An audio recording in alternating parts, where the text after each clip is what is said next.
While many are celebrating Juneteenth on the actual holiday day, the Children's Museum of the Upstate will be hosting a free event on June 20th to help parents and their children learn about the importance of Juneteenth and how to talk about race in this current climate.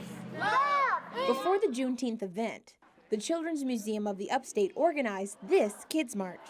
Our new mission is to engage a community of problem solvers through intentional and inclusive play. Hillary Spencer, the museum's CEO and president, says across the globe, adults are having conversations about race, and it's important that her organization help tactfully bring children into the fold. Change happens only through intergenerational sort of discourse. And how can we support that? Not with an agenda, but just in a safe space. You know, it doesn't matter that we all agree. It matters that we all agree to come to the table. But what if you're a family who's already at the table? You've been talking about how to change America's views on race for a while.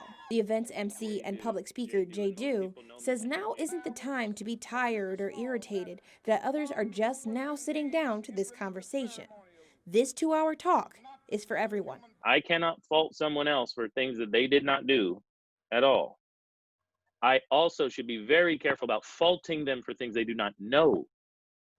They're ignorant. My 4-year-old doesn't know how to tie his shoes. I don't fault him for not knowing how to tie his shoes. I help him tie his shoes. As a black man married to a white woman, Jadu says conversations with his children on race start early because there are differences in his home.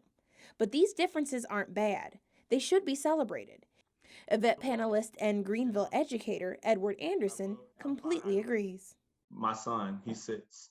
He and I just had a recent conversation because he said, my mom and my cousin, we were standing around talking. He said, why do black people talk like this?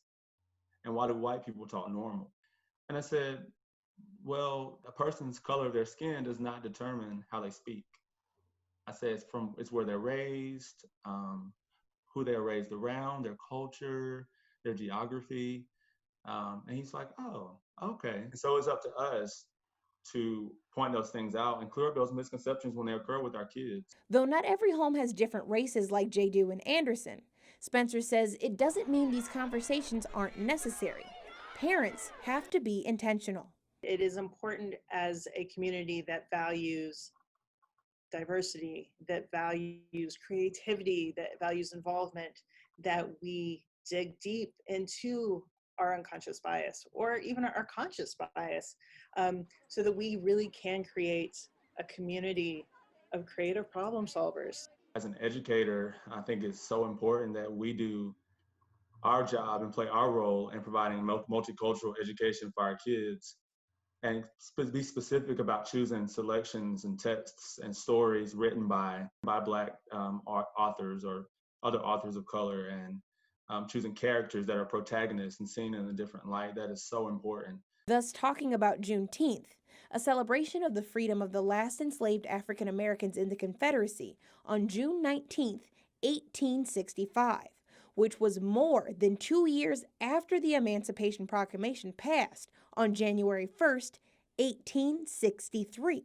It's a holiday Jadu says more people need to know about. As Black people, we learned it at home. We learned something different about white people than they taught us in school. We learned something different about Juneteenth. We learned something different about Thomas Jefferson's slaves because I didn't hear that same rhetoric in school. So now it's time to include people who want to know, who are willing to listen in the conversation so they can get it right. At the event, Spencer will also be one of the panelists talking about race with parents. As an MC, Spencer says Jadu will host a game show-esque conversation on race for families, because the aim is to learn about the importance of it all while also having some fun. This is a piece of history that Black people can celebrate. And again, it gets me excited that I think over time it's going to become, and I think some states have already named it as a holiday. I mean, it's just really exciting for people to see and understand the importance and the significance of it. If you're unsure about attending this event but still want to hear what they're talking about, Spencer says there will be an option to join the conversation virtually because it's all about having a seat at the table. Tatiana Cash, 7 News.